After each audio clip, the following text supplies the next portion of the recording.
السلام علیکم ناظرین کرام، نئی ویڈیو میں آپ کو خوش آمدید کہتے ہیں۔ وہ ہو گیا ہے جو شاید 77 سالوں میں کبھی نہیں ہوا۔ کسی بھی امریکی ایڈمنسٹریشن نے آتے آتے پاکستان کے حوالے سے اس طرح جذبات کا اظہار نہیں کیا۔ آج جو ہو گیا ہے اس پر آپ کو یقین نہیں آئے گا، مجھے بھی نہیں آ رہا۔ رچرڈ گرینل نے حقیقی آزادی کا نعرہ لگا دیا ہے۔ پنڈی اسلام آباد میں اس ٹائم زلزلہ طاری ہو چکا ہے اور زلزلے کی شدت ریکٹر سکیل پر 10 سے اوپر جا چکی ہے۔ تباہی ہے، طوفان ہے، افراتفری ہے۔ کسی کو کچھ سمجھ نہیں آ رہا کہ ہوا کیا ہے۔ بڑے لوگوں کے اوسان خطا ہو چکے ہیں کہ یہ ہوا کیا ہے۔ یہ انتہائی اہم بات ہے کہ ایک امریکی عہدیدار حقیقی آزادی کا نعرہ لگا رہا ہے اور عمران خان کا ہیش ٹیگ یوز کر رہا ہے۔ پھر میرے سامنے ایک ویڈیو آ جاتی ہے، کاپی رائٹس کی وجہ سے میں آپ کو وہ ویڈیو نہیں دکھا سکوں گا۔ اس میں رچرڈ گرینل کہتا ہے کہ پاکستان کے ساتھ ہمارے تعلقات عمران خان کے دور میں بہت اچھے تھے۔ یعنی ٹرمپ ایڈمنسٹریشن کے عمران خان کے ساتھ تعلقات بہت اچھے تھے۔ وہ وجہ بیان کرتا ہے کہ عمران خان کیونکہ ایک عام سیاستدان نہیں ہے، وہ ایک کرکٹر تھا، ٹیم کا کیپٹن تھا، وہ بالکل سیدھی صاف لاجیکل بات کرتا ہے اور ہمارے تعلقات خان کے دور میں بہت اچھے تھے۔ یعنی امریکہ کے پاکستان کے ساتھ تعلقات خان کے دور میں اچھے تھے، تو وہ بیانیہ بھی بڑھ گیا جو کہتے تھے کہ خان نے امریکہ کے ساتھ تعلقات خراب کیے ہیں۔ اسی لیے ہم لوگ کہتے ہیں کہ یہ لابنگ ہوئی ہے، یہ جنرل باجوہ کی جانب سے پیسے چلا کے لابنگ کی گئی۔ عمران خان کو خود ہی اینٹی امریکہ بنا کر دکھایا گیا، اور کیونکہ بائیڈن پہلے ہی ایک بغض رکھتا تھا، ورنہ امریکہ کے ساتھ تو اچھے تعلقات جا رہے تھے۔ جو بائیڈن آیا اس کو ایسی بریفنگز انہوں نے دی، ایسی لابنگ کی گئی کہ اس کے حلف اٹھانے سے پہلے کہ حلف اٹھاتے ہی وہ تو بالکل جو ہے وہ عجیب و غریب بیہیو کر رہا تھا کہ بس کاٹ ہی لے گا عمران خان کو۔ تو یہ ناظرین اکرام اتنی بڑی ڈیولپمنٹ ہے کہ آپ تصور نہیں کر سکتے۔ ایک امریکی عہدیدار حقیقی آزادی عمران خان لکھ کے ٹویٹ کر رہا ہے۔ اگر آپ کو اس خبر کی گریوٹی سمجھ آ جائے تو آپ لوگ سمجھیں گے کہ عمران خان کی رہائی اٹس آن دا وال ناؤ، یہ نظر آ رہا ہے، آپ دیکھ سکتے ہیں، کیونکہ امریکی اسٹیبلشمنٹ، پاکستانی اسٹیبلشمنٹ کبھی بھی امریکہ کو انکار کرنے کی جرت نہیں کر سکتی۔ کسی نے ایک گرافک بنایا ہوا ہے، پتہ نہیں یہ اصل ہے یا فیک ہے، کہ کہیں جنرل صاحب نے میٹنگ کی کہ کوئی نہیں، رچرڈ گرینل ابھی ٹویٹنگ کر رہا ہے، جب یہ حلف اٹھا لیں گے تو دیکھنا یہ ہمارے حق میں باتیں کرے گا۔ اب پتہ نہیں یہ فیک ہے یا کیا ہے، ایسی کوئی بات ہو ہی نہیں سکتی، کیونکہ ہماری اشرافیہ کا جو حال ہے وہ ہمیں اچھے سے پتہ ہے۔ ایک امریکی عہدیدار مذاق میں بھی کوئی بات کر دے ہمارے بڑوں کو تو کہ جب مثلا کہہ دے کہ جمپ لگا دو، تو وہ یہ نہیں کہیں گے کہ کیوں، اور وہ تو کہیں گے کہ ہاؤ ہائی، کتنی اونچی چھلانگ مارنی ہے، حضور جلدی بتائیں کہیں دیر نہ ہو جائے اور آپ ہم سے ناراض نہ ہو جائیں۔ تو یہ امریکہ کو ناراض نہیں کر سکتے، یہ امریکہ کے غلام ہیں، یہ ہم جیسے لوگ ہیں جو آزادی چاہتے ہیں۔ ان کی ٹریننگ تو غلاموں والی ہوئی ہے، ان کو تو سکھایا جاتا ہے کہ یہ آپ کا اسٹریٹجک انٹرسٹ ہے کہ آپ نے امریکہ کو ناراض نہیں کرنا۔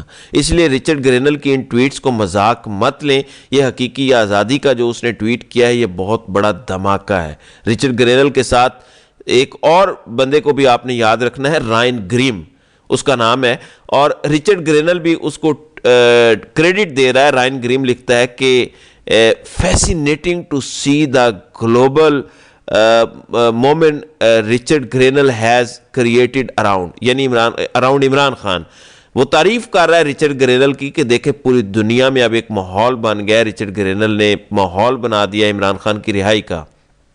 جبکہ رچرڈ گرینل جو ہے رائن گریم کو کریڈٹ دیتا ہے۔ رائن گریم وہ ہے جس نے سب سے پہلے سائفر چھاپا، اور ابھی ریسنٹلی 26 نومبر کا جو معاملہ تھا اس نے سٹوری لکھی تھی کہ سب سے بڑے جنرل عاصم صاحب نے 26 نومبر کو ڈی چوک میں قتل عام کا براہ راست آرڈر دیا تھا، اور یہ وہ شخص ہے جو وائٹ ہاؤس میں جاتا تھا اور گریل کرتا تھا، اسٹیٹ ڈپارٹمنٹ کی بریفنگز میں جاتا تھا، میتھیو ملر کو گریل کرتا تھا۔ اب آپ کو پتہ چلا ہوگا کہ اسے کہتے ہیں جب اللہ پہ آپ بھروسہ کریں تو آپ کو ایسے ابابیلوں کی مدد آ جاتی ہے۔ اب یہ کون لوگ ہیں، ان کا کیا انٹرسٹ ہے عمران خان کے حوالے سے؟ کچھ بھی نہیں ہے۔ وہ جو ہم قرآن میں پڑھتے ہیں نا کہ اللہ آپ کی ایسی جگہ سے مدد فرماتا ہے کہ آپ تصور نہیں کر سکتے، میں مفہوم بیان کر رہا ہوں، تو یہ وہ غیبی مدد ہے۔ ٹرمپ شریفوں اور ہماری اسٹیبلشمنٹ کے ساتھ کمفرٹیبل نہیں ہے۔ آپ نے میٹنگز میں دیکھا ہوگا باجوہ صاحب اور فیض حمید ساتھ تھے جب عمران خان ٹرمپ سے ملاقات کرنے گئے تھے، لیکن ٹرمپ عمران خان کو پہلے علیحدہ لے گئے، باہر گیلری واک کی ان کی تصاویر بڑی ہٹ ہیں، موجود ہیں۔ ٹرمپ نے عمران خان کو پریفر کیا، اس کے ساتھ علیحدگی میں بات کی، تو وہ جرنیلوں سے سخت چڑ کھاتا ہے، وہ اپنے جرنیلوں سے بھی چڑ کھاتا ہے، وہ پاکستانی جرنیلوں سے بھی چڑ کھاتا ہے، تو جرنیلوں کو تو اس نے ڈسکارڈ کر دیا۔ اب رہ گئی بات کہ پاکستان میں شہباز شریف سے ڈیل کرنی ہے۔ شہباز شریف تو پالشیا ہے۔ ٹرمپ کہتا ہے کہ مجھے وہ لوگ اچھے لگتے ہیں جو ٹف ہوں، جو اپنے ملک کے مفادات کے لیے لڑنا جانتے ہیں، اور ٹرمپ یہ بات کر چکا ہے جب چائنا کے ساتھ اس کی نیگوسیشنز ہو رہی تھیں، جب اس نے شروع میں ہواوے پہ پابندی لگائی تھی، تو چین اور ٹرمپ کی نیگوسیشنز ہو رہی تھی ٹیرف کے اوپر، تب ٹرمپ نے کہا تھا کہ چائنیز بڑے ٹف ہیں، ان کے ساتھ نیگوسیشنز بڑی مشکل ہوتی ہیں، لیکن یہی اصل نیگوسیشنز تھیں کہ وہ اپنا پورا زور لگائیں گے اور میں اپنا پورا زور لگاؤں گا۔ اس طرح کے جو کامیاب لوگ ہوتے ہیں، جو بزنس کریں تو اس میں کامیاب ہوتے ہیں، جو پولیٹکس میں آئیں تو اس میں کامیاب ہوتے ہیں، دنیا کی ہر کامیابی ان کے قدم چومتی ہے، ان لوگوں کو کمپٹیشن اچھا لگتا ہے۔ ابھی بائیڈن نے کیا کیا ظلم نہیں کیا ٹرمپ کے اوپر پچھلے 4 سالوں میں، جیسے عمران خان کے ساتھ یہاں مظالم ہو رہے ہیں، لیکن ٹرمپ ڈٹ کے کھڑا رہا، کیونکہ وہ ایک بڑے ریزالو والا بندہ ہے، اور ایسے ہی لوگ کچھ بڑا کرتے ہیں، تو Trump will feel comfortable working with Imran Khan, جو اسے انڈرسٹینڈ کر سکے گا۔ اس لیے میں آپ کو بتا رہا ہوں کہ پاکستان میں وڈے صاحب کے دن گنے جا چکے ہیں۔ مجھے تو یہی رستہ نظر آتا ہے، کیونکہ اگر ٹرمپ کمفرٹیبل ہے خان کے ساتھ، تو یہ تو اب نہیں ہو سکتا کہ عمران خان وزیر اعظم بن جائے اور وڈے صاحب سب سے اوپر بیٹھے رہیں، تو پاکستان میں کمفرٹ کا ماحول بن ہی نہیں سکتا، تو بیٹھنا اب اوپر جو ہے وہ ناممکن ہو چکا ہے۔ دوسری جانب شہزاد اکبر نے بڑا دعویٰ کیا ہے۔ شہزاد اکبر کا کہنا ہے کہ مریم نواز کی پنڈی میں 4 گھنٹے میٹنگ ہوئی ہے۔ جب وہ پنڈی کہتے ہیں تو آپ سمجھ جائیں۔ اس کے بعد ان کا دعویٰ ہے کہ پنڈی والی شخصیت مریم نواز علیحدہ شہباز شریف کے پاس پہنچے، پھر وہاں پہ تینوں اکٹھے بیٹھے اور انہوں نے میٹنگ کی، اور وہاں پہ طے ہوا ہے کہ امریکہ کا دباؤ نہیں لینا اور ڈٹ جانا ہے۔ یہ تو خبر آئی ہے، ذرائع سے ملی ہے۔ دوسری جانب ایک اور خبر بھی آ رہی ہے، دونوں میں بڑی ڈاٹ کنیکٹنگ ہے، کہ پاکستان نے افغانستان کے شہر پکتیا پہ ہوائی حملہ کیا ہے۔ یہ ظلم خلیل زاد کی خبر ہے۔ میری رائے میں ان کی ہر چیز ایک گیم ہوتی ہے۔ مثلا امریکہ کا جو دباؤ آ رہا ہے، اس کو انہوں نے کسی بھی طرح ڈائیورٹ کرنا ہے۔ وہ ڈائیورٹ کرنے کے لیے کیا ہو سکتا ہے کہ اگر امریکہ سے دباؤ آئے کہ عمران خان کو نکالو، الیکشن کی طرف جاؤ، کیونکہ امریکی کانگریس مین روف کھنہ نے کہہ دیا ہے کہ دوبارہ الیکشن کراؤ افغانستان سے۔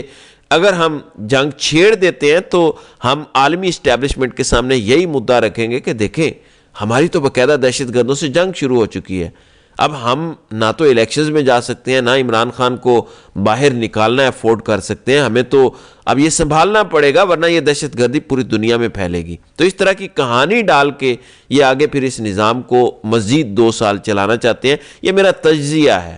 اس میں یہ جو حملہ ہوا ہے، باقی اللہ کرے کہ صرف دہشت گرد مارے گئے ہوں اور اس کے پیچھے ان کا ذاتی انٹرسٹ نہ ہو، کیونکہ آج کی میٹنگ کے بعد یہ حملہ ہونا بتاتا ہے کہ دال میں کچھ کالا ضرور ہے۔ ظاہر ہے ہم اب ہر چیز کو شک کی نظر سے دیکھتے ہیں، اور ہم مجبور ہو گئے ہیں شک کی نظر سے دیکھنے پر، کیونکہ ہمیں شک نہ کرنے کی کوئی وجہ نہیں دی گئی۔ تو یہ اس وقت تک کی صورتحال ہے۔ عمران خان کے حوالے سے جس طرح سے ٹویٹنگ ہو رہی ہے، جس طریقہ سے امریکہ جو ہے وہ عمران خان مخالف لوگوں کے سامنے میدان میں آ چکا ہے، یقیناً یہ ایک بہت بڑی فتح ہے۔ اور پھر آگے سے جس طرح کی پلاننگ ہو رہی ہے، جس طرح سے مریم کی ملاقات ہوئی ہے اور یہ تینوں کی اکٹھی ملاقات ہوئی ہے، اس کے بعد سچویشن جو ہے وہ اس حوالے سے کس طرح کی بنے گی، ظاہر ہے اس کے لیے ہمیں تھوڑا انتظار کرنا پڑے گا، دیکھنا پڑے گا کہ آئندہ آنے والے دنوں میں مزید کیا ہوتا ہے۔ تو ناظرین کرام، آپ کی اس ویڈیو کے حوالے سے کیا رائے ہے؟ آپ اپنی رائے کا اظہار کامنٹ سیکشن میں ضرور کیجیے گا۔